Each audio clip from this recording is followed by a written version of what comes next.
The Earnestly Speaking podcast is a show that is founded on free-flowing conversation and may at times venture into mature subjects. Listener discretion is advised.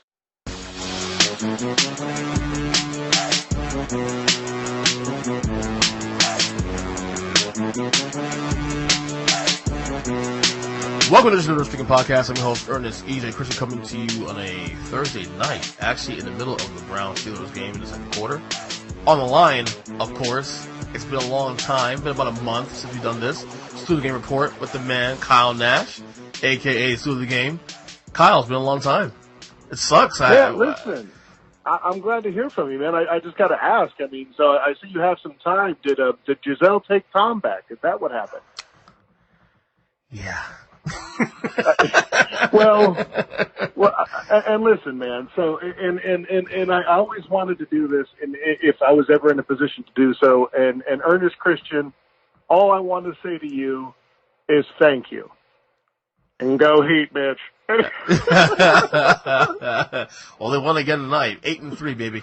Well, obviously this new schedule that I've been on, obviously a restriction to doing what we used to do back in the day was recording a day. We used to love to record in a day without a problem.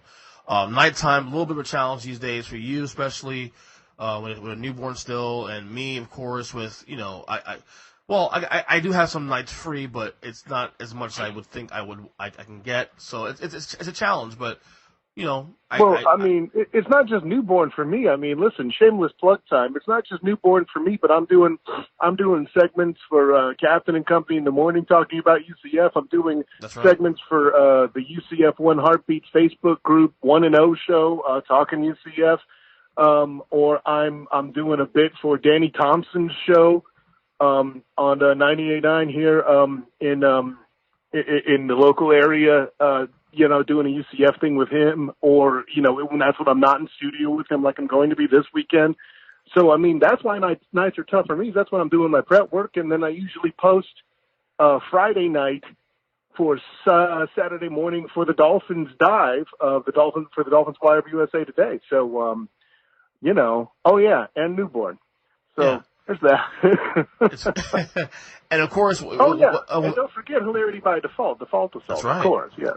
And then when we could actually figure this shit out, this show too. So, I mean, yeah. So it's a lot going on, but I'm proud of you, man. You get a lot of shit done. That's really cool. So where do we start first? I'm glad we got to do this because I really wanted, because we've been doing this student report now for the last about 5 or 6 years, at least 5 years, definitely. You know, we've always on this time of year start getting into discussions of weekly playoff races, because we're now in week 11 now. We're now down to the, you know, the pennant, we're going to call that. It's not really a pennant, but you know what I mean.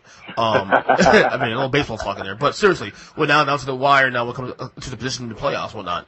And, you know, I wanted to get into this with you. So we always do our playoff blocks every week and whatnot. So, which conference wins the title first, NFC or AFC?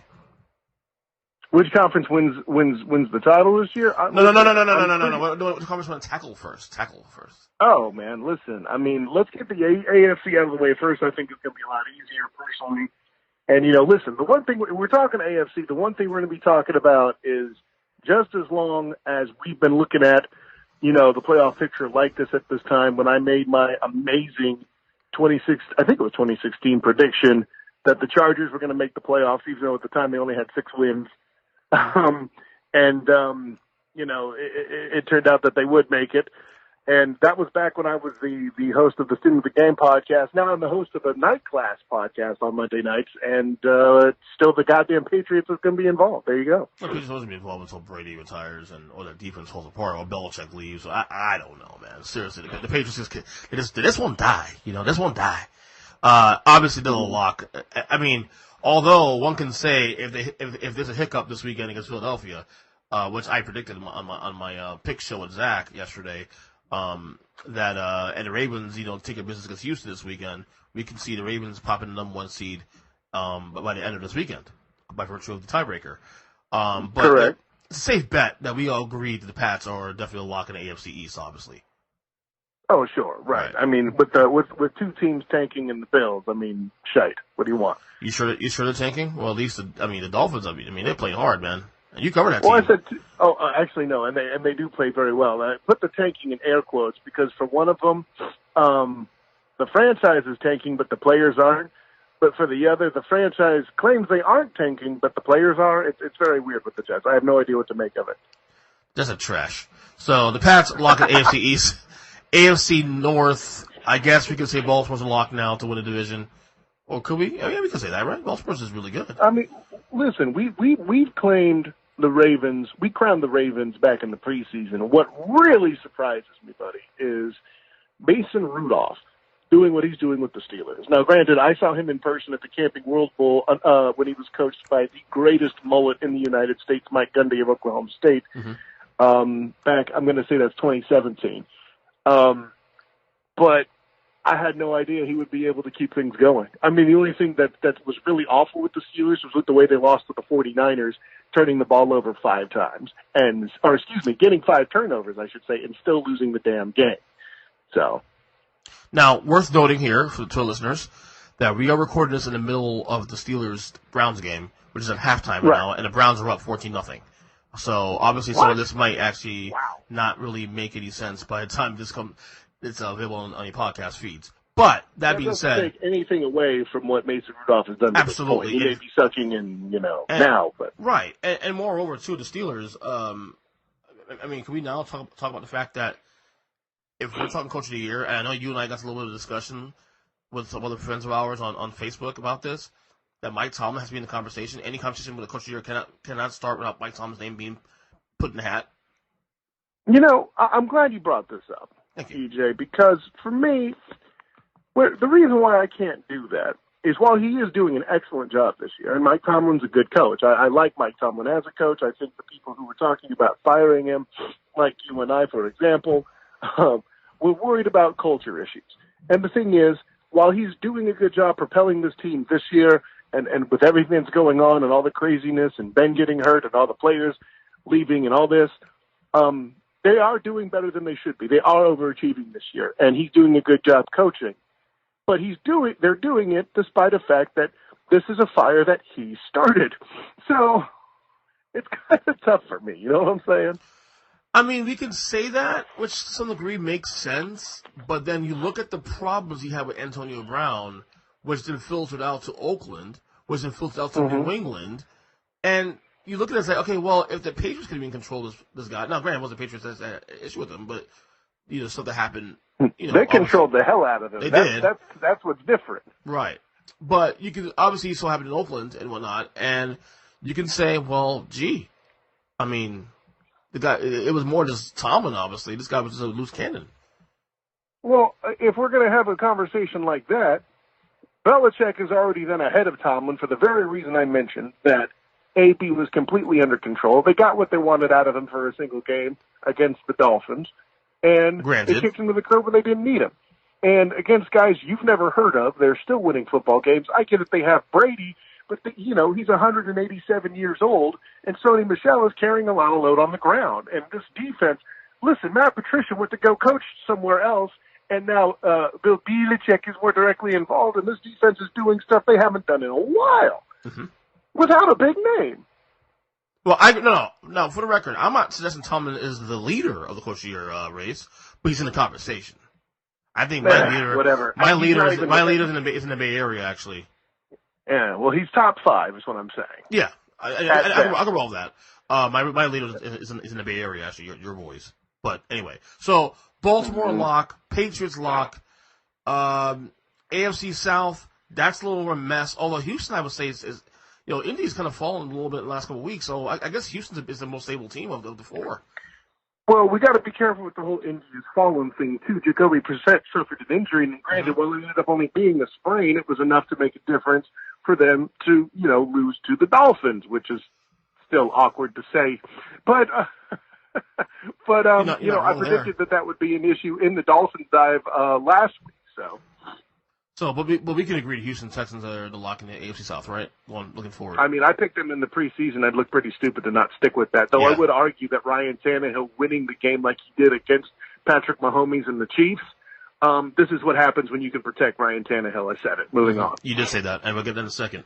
And AFC West, despite the Chiefs losing 6-4 the last 6 games, and the Raiders kind of down their neck a little bit, I'm confident that the Chiefs will take care of business the rest of the way with Mahomes healthy. Or not. Well, and you mentioned pop quiz, EJ Christian. Mm-hmm. If, in fact, a coach in the Bay Area, not the guy you're talking about, but one, John Gruden, mm-hmm. takes the Raiders to the playoffs, does that make him the automatic coach of the year? I would say, depending on how the Niners finish this in the next couple of weeks, but he would definitely be the top 2. Okay. If the Niners go 14-2 with this schedule coming up, I might still lean Shanahan, but Gruden be number 2 on the list. Well, and I'm glad you mentioned the Niners schedule, because that's the reason why I cannot pick Kyle Shanahan at this time. Right. Listen, I know I'm a Niners follower. I'm not a Niners hater like you and G. Stelio, but I will say, huh? Sue me. I just did. I called you a hater. Moving on. No, but listen, it's you gotta. Shanahan's in the conversation, and that's very fair. Listen, I've been talking about the Niners from this point, by my calculation, still need one more year before they're playoff relevant. And holy shiz, if the playoffs started today, they have a goddamn bye week. But they haven't really played anybody except for Rusty. And, well, while they should have won, it could be argued, they didn't. So, they've beaten more tough teams than the Patriots have. But, this isn't the AFC, so that doesn't really matter. But it is. But the Gruden thing is a conversation. That being said, I do think Kansas City will get the shit together, and they'll run off the rest of the. I think the only game I would question them losing is probably the Patriots game moving forward. Other than that, I think the Chiefs will finish the year at least 9-5, and win division as well too. That's fair. Yeah. Well, and then where do you put LaFleur in the conversation? Does Riverboat Ron get some conversation out there in Carolina for doing what he's done with losing Cam? I think those are all worthwhile questions. Yeah, definitely. Now, and by the way, Jim bleeding Harbaugh, how about that? Well, John Harbaugh. I'm sorry, I said Jim, I mean John. There you go. We're talking Niners. It was a tough transition for me there. Yeah, I know. I gotta tell you, the interesting part of the AFC right now is the wildcard situation. All of a sudden, now again, we mentioned a while ago that the Steelers Browns are playing live, so obviously the result will probably affect this list when you hear the podcast. But in the meantime, if the playoffs start today, your 2 wild cards right now is Buffalo, which should be able to finish the deal, should be able to, and at least lock one of the wild cards, and the Steelers would be the 6th seed in the AFC. However, you got the Raiders now, right now as a 7th seed, who's same record as the Steelers. The Colts, same thing. The Titans also with Tannehill has gotten some juice, and not far behind, you still have the Chargers who are still a game behind. Denver's out of this thing, but and the Browns with all the talent they have can still, if they can get their stuff together right now according to the score, which they look at tonight, could maybe make things interesting depending on how teams play go down the stretch. So the AFC wildcard race is actually the more interesting part of the conference. I think the teams you mentioned, the first 4 teams you mentioned, Patriots, Ravens, Chiefs, and Texans, are locked with the divisions. I think the wildcard, and I guess Buffalo you could assume will hold on to that unless they don't hold on to it. But the wildcard is going to be the biggest interest in the AFC, in my opinion. Well, and listen, you have something there, but we're going to take a step back on something. I'm going to match you on 3 of the 4 locks, and you already know which one. Because while I'm a big fan of Patrick Mahomes, you know what? Defense wins championships in postseason games and gets you to them. And listen, this is the same way Patrick Mahomes lost to the damn Titans. Okay? There's been plenty of games, should have won games, that the Chiefs have lost. Okay? And not for nothing, EJ. Patrick Mahomes is awesome, and they have a good offense, but you can't go out every night and expect to score 45 points. I'm just saying. Yeah, normally I would be worried about the Chiefs because of that, but because they have Mahomes is the reason why I think they'll finish the job. Now, That issue will be a major problem in the playoffs, obviously. But to at least close the deal in the AFC and win the West, I'm not too worried about it right now. Now, if he gets hurt, of course, that's a whole different story. Yeah, well, and I mean, we don't know how well he's returned yet, though he did look very good physically making some of the throws that he did in that Titans game. Yeah. So, if you ask right now who are the two wild cards in the AFC right now, prediction-wise, my locks for now, which I could unlock in the weeks to come, I'll take Buffalo still because they got a pretty sizable lead. They do have a fairly decent schedule moving forward. A couple tough weeks here, but a couple easy games there as well too. And if I had to go in the AFC for the 6th seed, honestly, you know what team I'm really thinking about leaning on? I mean, I would say Indy, but the percent injury could be an issue. I kind of like Tennessee. So let me blow your mind a little bit. Okay. The Bills are going to blow it. I have no faith whatsoever. Okay, Josh Allen's done some adorable things, and they play the Falcons this week and will probably win, as they will let down from beating the Saints as they did this past weekend. Like, how many texts I got from Saints fans, oh my God, I don't believe this game. Dudes, it happened. I don't know. Well, I know how it happened. Lattimore, your top safety, DB, corner, whatever you want to call him, was out, and that's when Julio Jones started going off. This is not the first time that's happened, by the way. There was a Thursday night game last year where the Falcons DB core was relatively depleted, and then Lattimore left the game, and they're signing guys. Hey, you in row 3, can you play corner? Good, cover Julio. I love that. And I think that cost them that Thursday night game in and of itself. But listen, man, at the end of the day, the real story with Nolans, we all know, is Teddy B playing well, but that's not what I'm trying to get at here. Right. The Bills will probably win this weekend, but I don't see them doing what they need to do to get the job done, right? They're still due to have another game against the Patriots, if I remember correctly. Correct. And, oh, by the way, the Finns have put together some wins. Folks, if you want to see the divisional physics be as wacky. I think I lost you. Hold on. I'm still here. There you are. You stopped talking. Go ahead. Keep going. Yeah.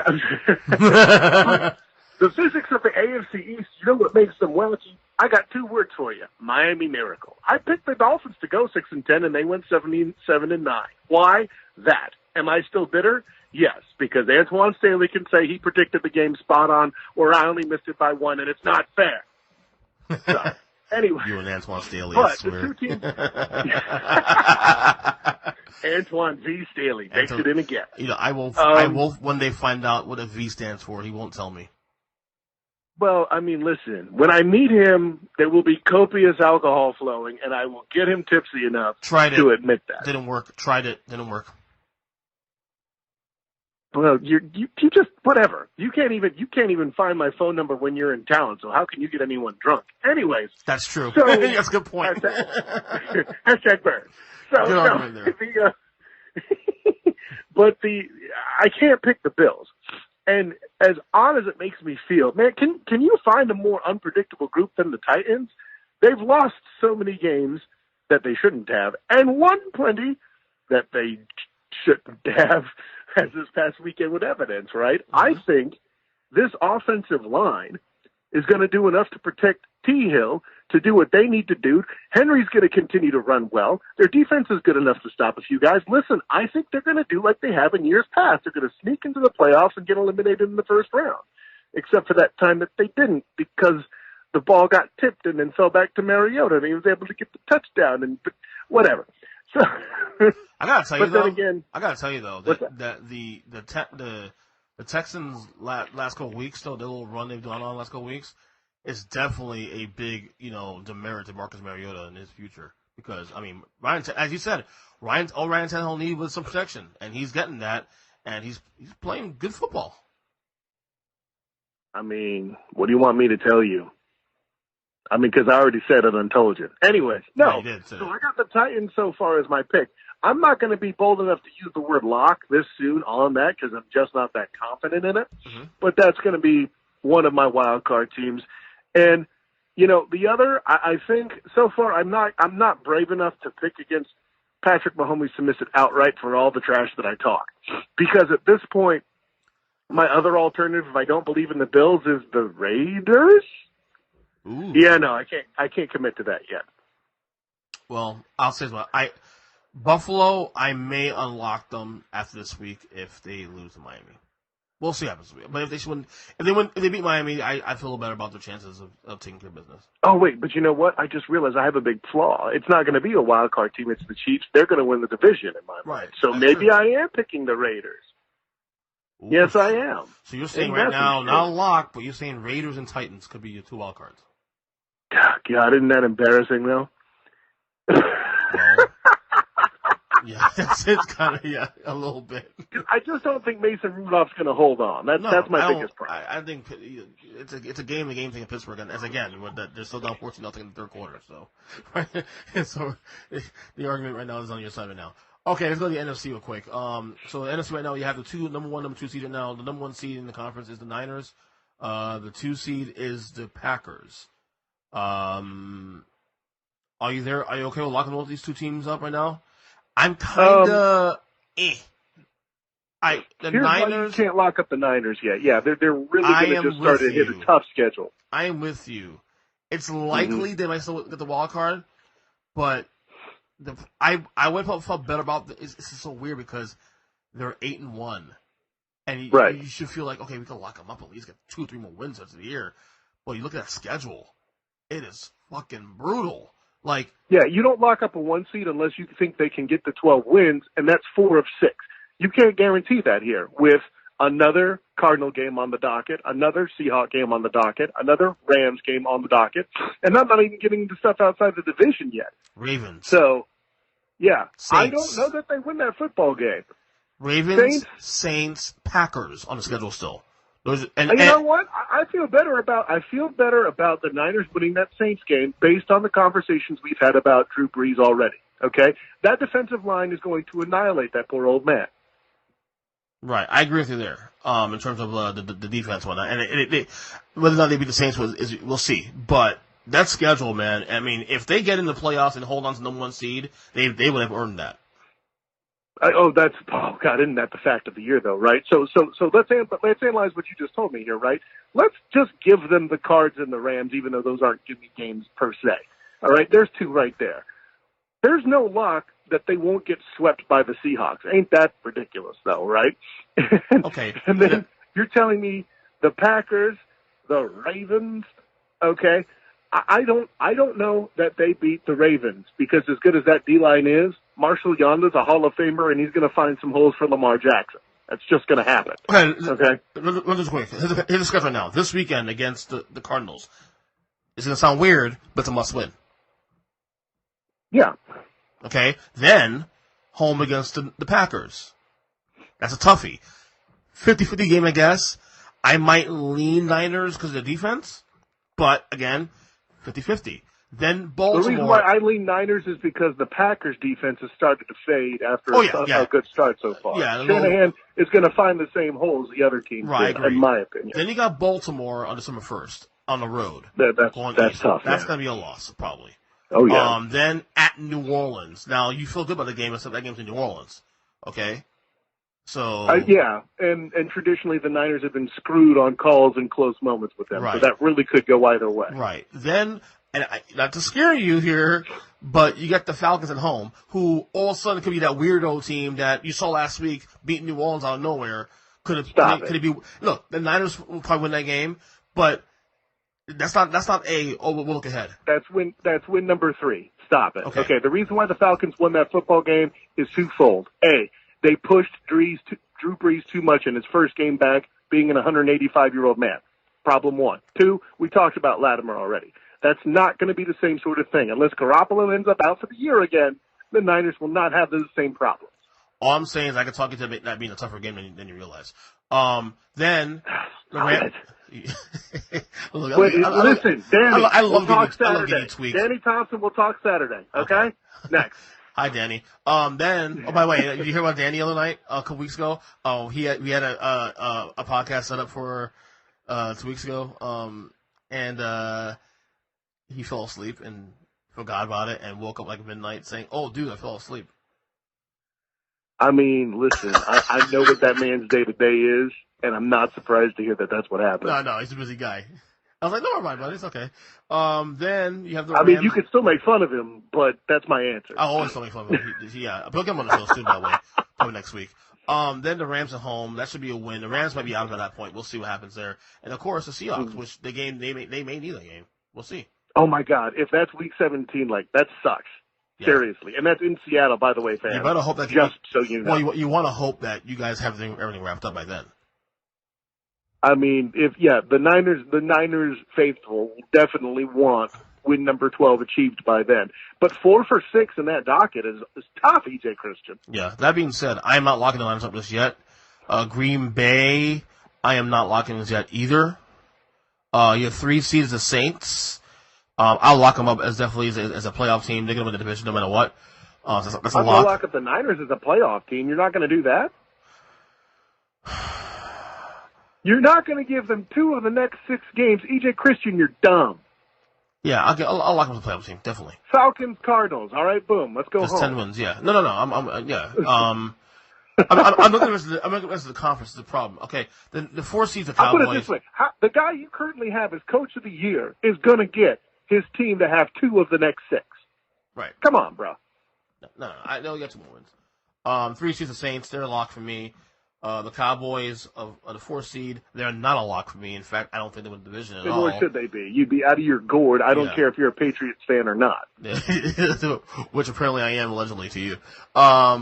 Hey, listen, if I text you a trash-talking GIF with Jerry Jones in it, and you go grammar Nazi instead of dissing Jerry Jones, you're not a Giants fan, period. I don't care what you named your son or your dog. That's true. All right, so Niners locked for the playoffs, Packers locked for the playoffs, Saints locked for the playoffs, Cowboys, no. Seahawks, 5 seed, yes. Vikings, 6 seed, no. Just yet. Give me 1 more week and I'll probably lock them up officially. I feel like I could lock them in Minnesota right now at this point, but I got burned last year. I don't trust them. Hey, I tried to save you. You son of a bitch. Yeah. I tried to save you. So let's look at the that's so true. The reason why I am not locking up the Cowboys as yet because the Philadelphia Eagles have the same record as they do, and even though Dallas beat Philadelphia 2 weeks ago on Sunday Night Football, I still think the Eagles win the division. Well, and you mentioned that you need to mention, too, well, you already have, that they play the Patriots this weekend. So there could be an opportunity for the Cowboys to pick up a game on them, but that doesn't mean they will, and they're going to clap about it either way. Hashtag Jason Garrett. That's right. Fired. Anyway. Fired, right. So I like that you have both the Niners and Seahawks guaranteed in the playoffs. That's a good move by you. You know what? I can get behind the Packers being guaranteed to make the playoffs.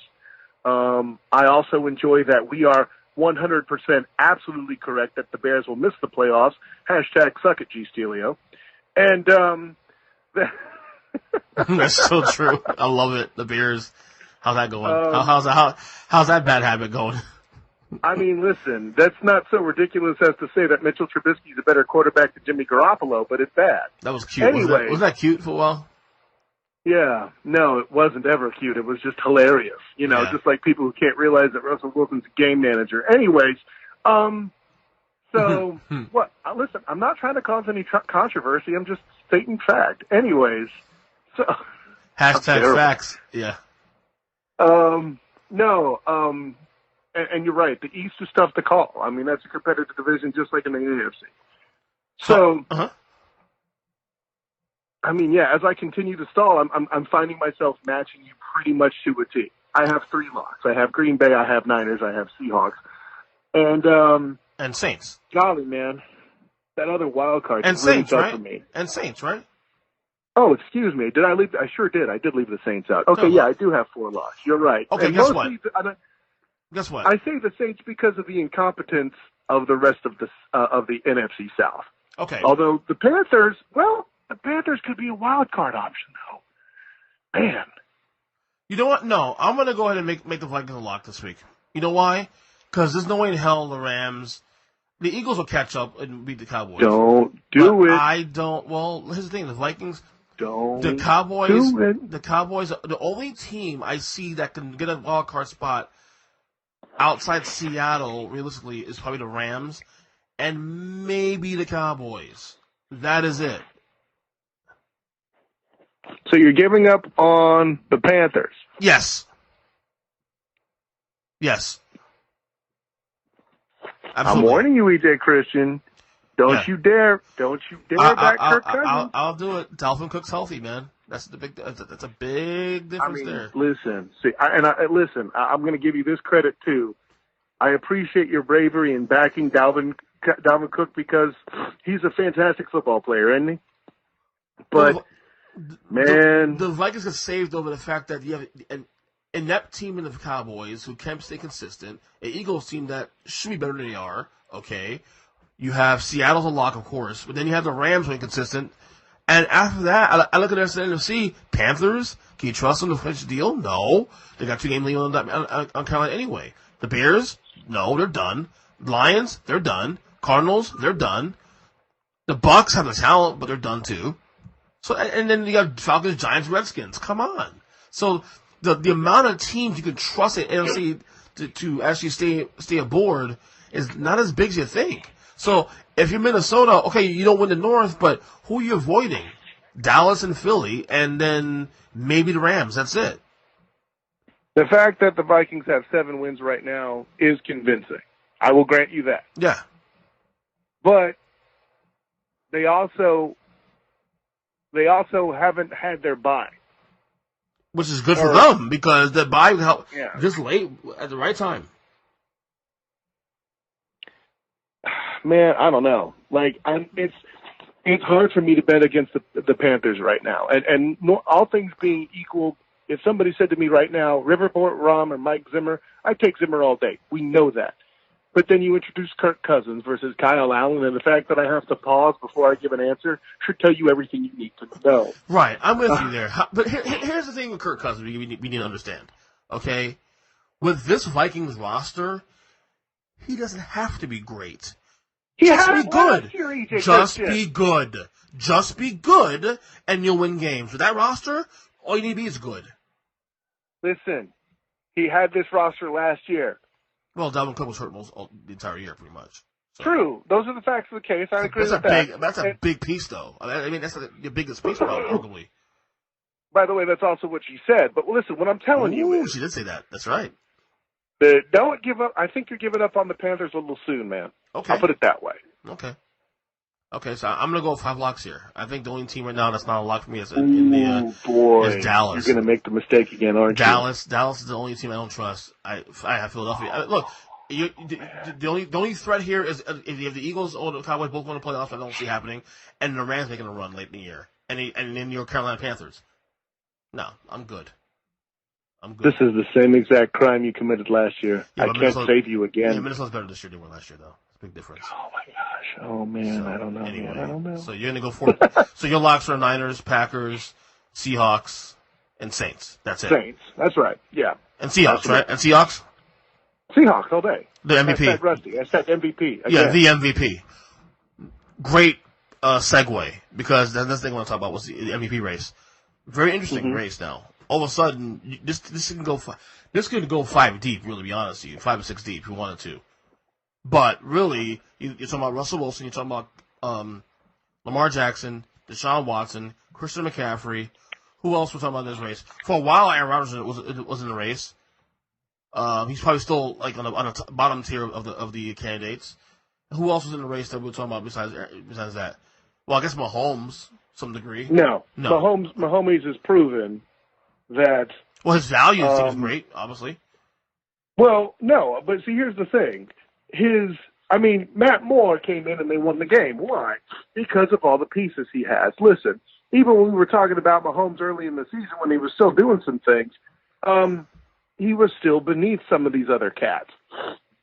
And listen, guys, folks, ladies and gentlemen, can we stop with the Lamar Jackson MVP talk? Can we stop? Listen, Home Slice had a fantastic game against the Patriots, and then he beat up an 8th grader in a bunch of wheelchairs, with the Bengals, which some people on this phone call were impressed by, and they shouldn't be, because no one should be. Okay, because they even fired Marvin Lewis, which was was the best thing they had working for them. Dumbasses. Anyways, what I'm trying to tell you, EJ Christian, is there's a reason why Lamar Jackson is successful. Okay, there's more than one reason actually. There's Mark Ingram. There's Hall of Fame guard that no one cares about because people hate offensive lineman Marshall Yanda, and there's another dude whose name is John Harbaugh. Okay. People mention, there's all these quarterbacks that were drafted ahead of Lamar Jackson. Okay, granted, I think Matt Nagy with Lamar Jackson can do amazing things. That's just where I'm at. These Bears fans turning on him just a year, this very season after he won the Coach of the Year award is absolutely stupid. This is up there. Oh, lost it again. We lost Kyle. There he is. There he is. Keep going. You said Matt. We can go down the list of quarterbacks. What's that? No, that's I heard Matt Nagy. I think it was or something. Was it Matt Nagy? Or something? No, not Matt Nagy. Something. Yeah, well, it was Matt Nagy with Mitchell Trubisky. I'm talking about young quarterbacks that were drafted ahead of Lamar Jackson the same year, mm-hmm. right? And so you have Adam Gase, who has a great coaching history. You have Freddie Kitchens with Baker Mayfield, okay? And then who are you going to count Rosen with? Like, where's his actual coaching staff in that case? Can we have that conversation? Who are we even crediting? I'm just saying. No, I mean, the reason why Lamar Jackson has evolved is because he's had a good coaching staff. And the kid has worked his ass off to be far better a player than he was when he got drafted. Would you at least say he's in the conversation, though? Oh, of course. Of course. But to say he's at the top of it is kind of ridiculous. Right. The fact that any people are saying that he's two, I don't know that I buy. Because Christian McCaffrey is at the running back position and is so central to that team. And the only super elite talent on the field with him right now is one Greg Olsen. And he's 195 years old. Yeah, he's pretty old. He's pretty old. You and I are on the same page when it comes to the situation with Russell, who's the MVP. You and I agree Russell Wilson's number one on the list. I'm with you. We all agree Lamar Jackson's hot, has had some great moments this year. The Dolphins game in week 1 and obviously the Pats game 2 weeks ago. No, stop. No. I'm no great moments. I'm not saying performances. I'm saying performances, I'm saying. Okay, but he's had some duds there also, too. Stat lines, not performances. No. Again, beating up 8th graders in wheelchairs is not counting. Fine. Bottom line, the numbers look great, okay? But he's had some duds, too, as well this year. Whereas I've been saying for a long time, Russell Wilson's like Tim Duncan to me. Like, he's just consistently good every week. It doesn't change. Oh, sure. And he's just, I agree that Lamar Jackson's highs have been better than Russell's highs, but his lows have been really low in comparison to Wilson. Wilson's been consistent every single week. I don't think people appreciate this guy still, because he's a. Can I ask you a question? Go ahead, EJ Christian, and I hate to interrupt you, but I think it's very important to the argument you're going to make. If Russell Wilson had Marshall Yanda, I mean, I'm just saying, right? Okay. You know what I mean? Just some sort of protection. Mm-hmm. Somebody like that who could open a hole for a run game. And by the way, his O-line's still not all that great either. It's still not shitty. It's better than it was in the last couple of years, but it's still average at best. It's bottom 5.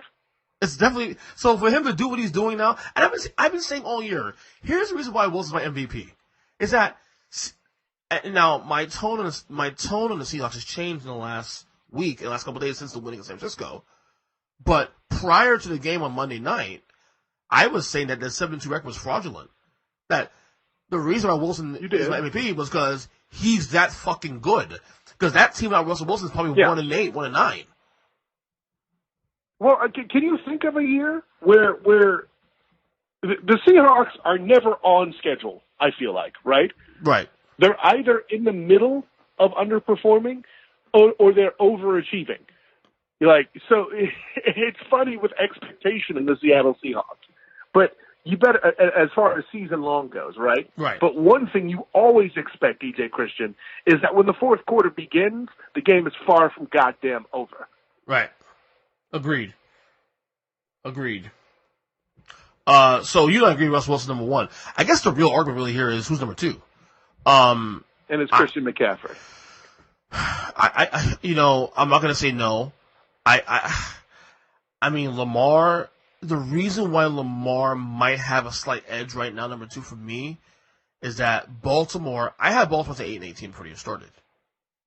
But he is taking the Ravens. Yeah, I don't get that way. Either. Yeah, okay, go ahead. I'm sorry. No, I'm saying I had the Ravens being an 8-8 I thought Lamar would be decent. I think he'd be off the fall the bad, but what he's doing with that team, everything they do is predicated. Now, granted, yeah, you're right, Mark Ingram and those guys, but the threat of Lamar it's kind of like the Steph Curry effect to some degree when he was at his peak a couple years ago. Just the threat of Lamar Jackson, knowing that he can kill your defense, as he did against New England a couple weeks ago, is a problem for teams week to week. And I think that's what not makes true it. Of Christian McCaffrey? No. I'm not knocking Christian McCaffrey at all. McCaffrey's in the discussion too. I mean, just like I keep saying, that the real argument really is who's number two, and there's really not much space between 2, 3, and 4. I can make an argument for number 2 for Lamar Jackson. I can make an argument number 2 for Christian McCaffrey, and even some 100%. Deshaun Watson. And Watson might be number 4 on the list because Deshaun has a better team around him than I guess both those guys do. Correct. Okay, 2 words, or 2 guys rather. DeAndre Hopkins, Kenny Stills. Yeah, Period. exactly. There we go. Hopkins might be the best team in football right now. Might be. Might be, yeah. I could certainly feel that argument too. And I'm with you. I don't mean to imply that I'm completely anti-Lamar Jackson, because I'm not, right? I liked, when he got drafted, when he did in the draft, I was like, that's exactly where it should be, and he's going to a good situation. Okay? Yeah. And people, riddle me this, EJ Christian, mm-hmm. Okay? Do you believe that Lamar Jackson could achieve all this under Adam Gase? Fuck no. In the Jets? Will that dysfunction? Hell no. Do you think Lamar Jackson could do all this? In Cleveland? No. In fact, I'm willing to bet that if he went to the Jets, Luke Falk will probably still starting. Whoa. Oh boy. Well, my point is the you Jets need to be careful with that. Well, because if you ever cross me, I'm going to send this podcast to Brandon Howard, and he's going to go after you. What's I'm saying? My point is, the Jets are inept. They see talent probably and won't even use it correctly.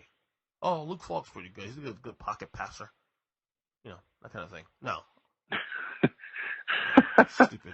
No, the Jets are stupid, Kyle. But I'm getting to the Jets are fucking here, stupid. Right? Yeah. What now? The line play is what I'm getting to. Right. And you're right, the Jets are stupid. I'm not here to argue that right now. I get it. but yeah. It's not Sam Darnold's fault they're stupid. I get it. But what I'm trying to tell you is Freddie Kitchens and a bad O-line wouldn't be able to do a damn thing with Lamar Jackson. So don't give me about how Baker Mayfield was drafted ahead of him. Maybe he shouldn't have been. Do you think Lamar Jackson would be thriving in this situation? No, sir. Because I've seen in person how he does with no protection. Granted, it was in college, and it was Louisville playing against LSU. But, it's a situation where that kind of overmatched would not have suited him. And now he's got good support. Right. And the thing is, look, we can all be mad about teams being drafted over him, players drafted over him. But can we stop with that now? It's over. He got drafted. He's in a situation. The greatest quarterbacks in the history of this game were not drafted in the first round. Just for the record. Joe Montana, Tom Brady. Go check those stats where they were drafted. Joe Montana, 3rd round. Okay? Tom Brady, really? 6th round. You're not taking the cheap up? Yeah, there it is. I'm just saying. I'm just saying, though. At some point, can we just stop and look at the greatest quarterbacks in the history of this game? Most of them were not even drafted top high, at the tippy top of the draft. Stop. Well, Eli Manning was drafted pretty high, but I guess you don't think he's that good. I mean, Eli Manning was, he's what he is. Love Eli. I appreciate you. I mean, Peyton was drafted high. Yeah, Peyton's one of the few guys in the top, who I argue top the quarterback that's drafted pretty high. I mean, seriously, like, at some point we need to stop that. Look, and I get the argument about, opportunities and stuff, and it is a real thing, but when the player is getting the opportunity and is thriving in it, let's acknowledge that instead of going back to the whole, oh, yes, I told you so thing. Like, stop. Okay, enough already. Well, no, I get you. But here's what I'll say is, if we're talking about guys in the past and all this, Andrew Luck is a high draft pick. If Lamar Jackson was drafted the same manner that Andrew Luck was, I think Lamar Jackson would have a career that ended in the same way. Like Luck, you mean? Like he would have been bashed into submission and have to retire. Well, yeah, because, again, idiot front office. Hi, Ryan Grigson. How you doing today, buddy? Bingo. Chuck Pagano would coach. Yeah. There you go. So, rank your okay, I guess your 5 MVP candidates. I'll go Russell Wilson 1, Lamar Jackson 2 by edge, McCaffrey 3, right? I'll go 2A, 2B, McCaffrey and Lamar Jackson 1, 2. I don't give a crap. Deshaun Watson at 4, and I'll still throw Aaron Rodgers at number 5. Aaron Rodgers. I find it ironic that you're talking about Aaron Rodgers as an MVP the year he actually has a decent running game with is it Aaron Jones? I keep forgetting his last name. Aaron Jones is correct. I don't know. Aaron Jones is correct. Yeah, there hasn't been a good. Well, who was the most recent good running back with Green Bay? Because the guy that got fat wasn't all that good. I hate the calling him that. I mean, I'm on Green, Sam Congato. I mean, what we got? Bennett? Friggin' dude out of Liberty. The kid Bennett, 33. Anyways. And I'm not counting the dude that they moved from wide receiver to hand the ball off to. I said running backs. Anyways. That's true. Ty Montgomery? Does Randall... Yeah, exactly. Ty Montgomery. Does Randall Cobb count? I don't know. Anyways.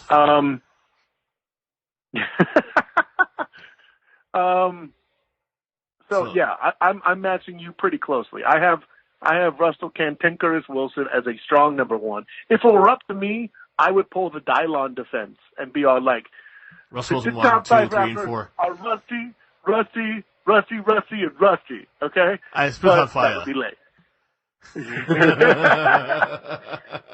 So I got Rusty Chamomile Wilson, number 1, by a mile. Mm-hmm.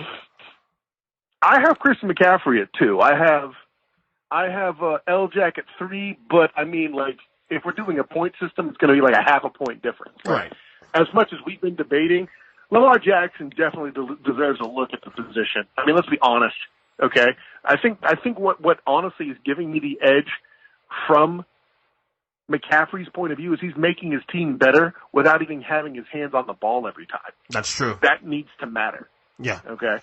Number 4 is Deshaun Watson, and the only reason he's air quotes penalized is because of the fact that he's got a better team around him. Now, granted, that's mostly the fault of the Miami Dolphins, ironically. That's true. Larry Tunsil, Excuse me. Yeah, Kenny Stills. Yeah. I'm glad you mentioned Tunsil too. That really hurt me. Yeah. But I meant to do that. Actually, I meant to do that. I meant to hurt you. Go ahead. Hey, I'm not a Dolphin fan. I don't care. I know. Listen, no, you know what it did? It gave J.J. Watt a better opportunity to, actually get somewhere, and then he got hurt. No, I'm sad again. That sucks. Yeah. I know you cried. Yeah, I know you cried in your studio after you heard that. On the inside, I did, yes. Yeah. I had to stay strong because I probably had something to record. But who's 5? That's my question. Who's 5? That's right. No, I'm struggling with this. Like, it's hard to pick somebody else other than Aaron by default. Yeah. But yeah, I guess you gotta. Who else am I gonna pick? Matt Stafford? Carson Wentz? No. I'm gonna go Aaron. Okay. It is fucking the default move. It really does. Okay, couple topics before you go. I'll touch on. Build my notes real quick. The Jets have said Adam Gase's job is safe for next year in 2020. This is the front office talking here. The Jets. My question is this: right. why would the Jets say this right now? I don't get it. Because Adam Gase is a very egotistical and sensitive individual, from what I've heard from my sources, such as Antoine Stanley. So that could be something done to settle him the bleep down. But then, by the same token, how many times have we seen a franchise front office do that, and it's tantamount to the kiss of death? That's true. So there you go. Probably things like them saying this. It means he probably will get fired at the end of the year if they fall apart, especially next couple weeks. Well, I mean, yeah. Also, the Colts are sticking with Adam Vinatieri, the great, aka the GOAT of kicking, who's had a rough year this year. No, he's not. I mean, that's cute, but no, he's not. He's not. He's not what? He's not the GOAT of kicking. Who is then? Matt Barr? A man whose range is under 50 yards is not the GOAT of kicking. The GOAT of kicking is very simple. It's Sebastian Janikowski. Get the fuck out of my house. Wait a second. Look, I don't have a problem with Janikowski. What school do you go to, buddy? Hey, you know what? Matt Prater went to UCF and missed the one kick that could have gotten their first friggin' bowl win on an extra point, and then turns around and hits a 63-yard kick to help Tebow get to the playoffs. Okay? Leave your college at home, dude. I love you. I love getting you tweaked, too. I love getting you tweaked. Go Heat, bitch. That's right. Vinatieri, rough year, though. No, but seriously, Vinatieri, rough year, though. Like, I feel like they're doing this. It happens, man. He's struggled like this before, too. I mean, listen, the truth is he's not a good distance field goal kicker. That's one thing even Mike Vanderjack was better. Yeah, but he's even missing PATs. That virtually 2 shots. Virtually, I said, of course. Listen, homie, okay? It was just this time 2 or 3 years ago where the Student of the Game podcast would have a hall of – we had to turn the Hall of Shame for kickers that missed extra points into a Hall of Fame, into a short list of 7 kickers. That's right, 7 kickers. Air quotes, starting kickers. Only 7 kickers managed to not miss a PAT all year. I think he retires. Think about that. I think he retires at the end of the year. The only reason why they're not going to cut him is because he's Vinatieri. Any other guy, they would cut him. Just saying. If you didn't say that, I would have. Yeah, exactly. Right. I'm saying it. Fuck it. I'm saying it. And finally. Good. Welcome to the party, pal. Yeah. And finally, 2 more things I actually want to talk about. Colin Kaepernick is going to get a workout on Saturday in Atlanta. This whole story is weird. Like, randomly, the NFL says Saturday workout, and there's already a lot of smoke around this situation. Your thoughts on this whole thing? This isn't even sports talk right now. It's not. Until the workout happens, this isn't sports talk. Okay? This is clickbait, politics, bullshit. And one can even say it belongs on the business page because Jay-Z is said to have involvement in it. Correct. Okay? I mean, I was, excuse me, I was kind of like, okay, well, it's a publicity stunt and everybody's going to get clicks from it, and, Kaepernick can continue to participate successfully in wokenomics and we can all move on. But then when I heard the league initiated the workout, for those who have created the conspiracy theory that Jay-Z's in on it, I've even seen some alleged headlines to where they could confirm it or whatever. I'll put it this way. OJ said he was framed, and if he was, they did a good job. Okay? This conspiracy theory says that Jay-Z was involved. If it's not true, still somehow for the moment I'm convinced. So as one such as myself who has done his best to see the both sides of every story here and give the league its fair opportunity to defend itself, I don't see how this is even remotely something the league can claim came from a genuine place. Right. I already spoke my piece last time on the last podcast. I'm not doing it again here. Finally, on a lighter note, non-sports related, of course, non-football related, Disney Plus. Did you get it? You took my advice? I have to tell you, my friend, I wanted to pretend to hate this decision that my family situation and the ridiculously low price for which they charged me compelled my sharp business mind to make the purchase. And inevitably that was what happened, Ernest Christian. Let's not be stupid here. That's exactly what happened. But when I started sitting down and partaking of the prime time, I forgot how much I loved Chris Berman. And, you know, I mean, I enjoy that Tom Jackson sits there and, you know, has a list for all the players and the colleges they go to. That's adorable. But were you the one? Wait, were you the one that was saying that he was overrated on a few weeks ago when I made a comment about NFL Primetime being back and being happy about that? And you, yes, it was you that spoiled my fucking party. Totally. I hate you. I will own. I will. Hey, okay, fuck me all you want. I'm still right.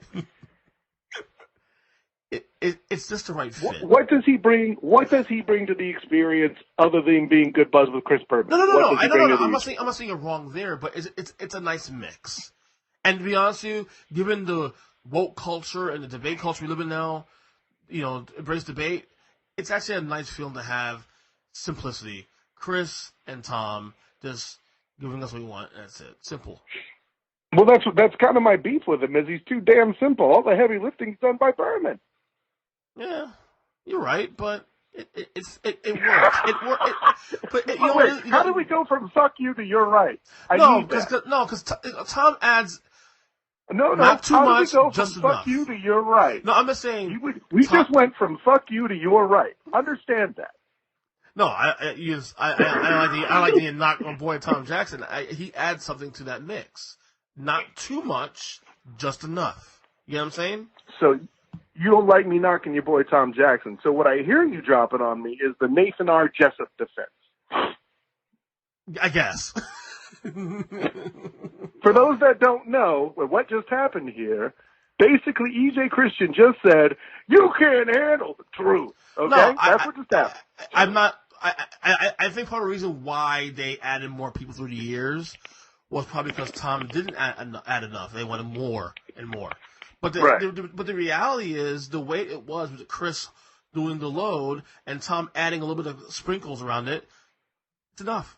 That's all shouting out of college every so often. That's basically it. That's good. But you know fine. What? Here's the one. You're leaning on the wrong thing in the argument, though, EJ Christian. Let's win this argument for you because you can't do it yourself with your fucking Nathan R. Jessup defense, okay? The way you win this argument is to say, the shit works, Kyle. Leave it alone. That's what I'm saying. It works. That's all. But anyway, so you got the bundle, and you like it. See, I want to pretend I hate it. But then I'd be a dirty liar. Well, you have 2 kids. You have a wife. Come on. No, this isn't. Fuck whether they enjoy it. That's the whole reason I made the purchase in the first place. What I'm telling you is I'm struggling to pretend to hate it. Did you peruse the Disney movies and material available? And like you were shocked how much it was there? First of all, you knew for a fact that the first thing I did was give myself a moment to let's get dangerous. As I went over and became an X-Man and searched about the whole world, I was a stone statue of a gargoyle looking at everything I could. And there was more than just DuckTales standing there before me for all the stuff I looked at. And I'll tell you, every bit of my anger for making the purchase was avenged when I started laying the movies down. So you watched the movies immediately when you started?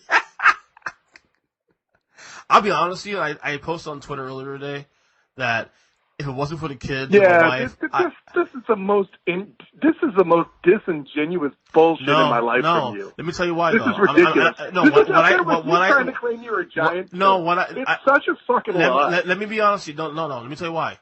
Because you are. Really, I was not a humongous Disney guy growing up. I was really a Warner Brothers Hanna-Barbera guy. My favorite cartoons were in that realm, not in Disney. Okay, why? So, okay, but Disney isn't Disney anymore. Disney is that and everything else, okay? Like the era you're talking about, which, listen, respect Hanna-Barbera over Disney at the time, let's be clear. However, Hanna-Barbera never came out with anything as cool as Darkwing Duck. Boom, I just won again. What I'm trying to tell you is this, Ernest Christian. Disney could have never had Deadpool in the days when we were watching those cartoons. No, right. Do you feel me? It's not the same thing anymore. But that's what I'm saying. The only thing I would want the app for is for either the Star Wars stuff, Marvel, or a couple movies. That's it. Other than that, Like the cartoons and stuff, I don't. I wasn't. It wasn't something I watched a lot as a kid.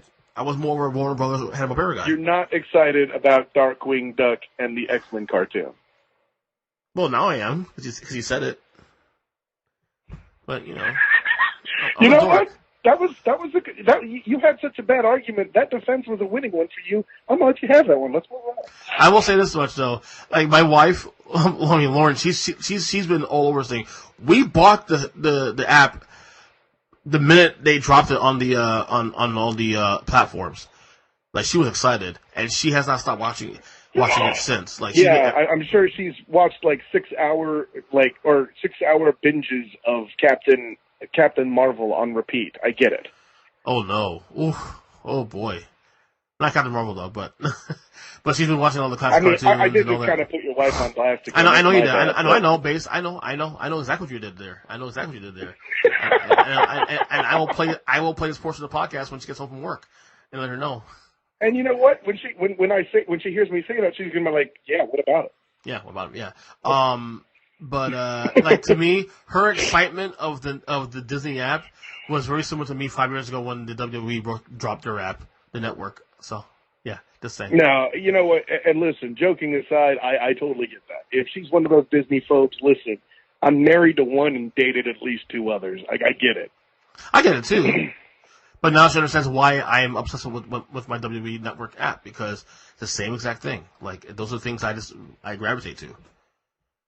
So, right. Saying. Yeah, I mean, listen, you're a basketball guy, and the WWE had The Rock, so of course you would be gravitating to the thing that birthed Go Heat, bitch. I get it. And Randy Savage. Don't disrespect Randy Savage, please. Oh yeah, that's right. Let me tell you something here, EJ Christian. Anyway, Kyle, it's been a while. Yo, that's awesome. I know. Listen, I mean, you know, I did. I'm glad. Listen, I'm sad for you that Tom went back to Giselle, but I'm happy that we get to do this pod, and I can bring you back down to earth on some of your, you know, ice cold takes, and we can laugh about it. Yeah. Well, hopefully we do it again this week. We'll see what happens. Anything you want to plug before you go? Listen, man, I mean, I've had great fun covering UCF this year doing night class, and the Sports Media Pass article I put up here during the bye week is a very interesting read, so I'm told. I'm not saying so myself here, but I give you 3 reasons why UCF fans need to stop their pity party in 2019 here. So, yeah, check that out. And by the way, for those who can't handle the truth of that aspect, you always have Hilarity by Default, where we might even one day actually review that as required viewing for a few good men, and you could actually see me talk about the Nathan R. Jessup defense. And,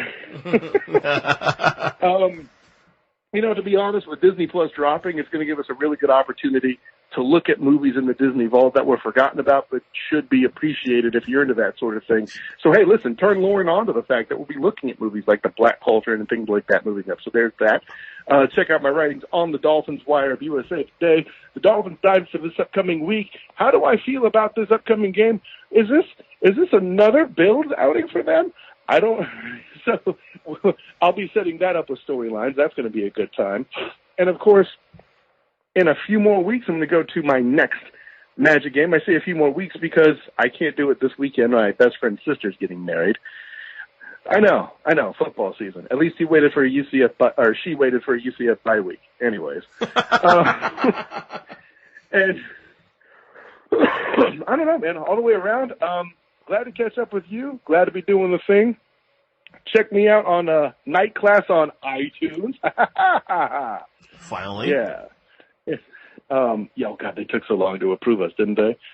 So anyways, man, great time all the way around. Appreciate you having me on board. Until next time, EJ Christian, class dismissed.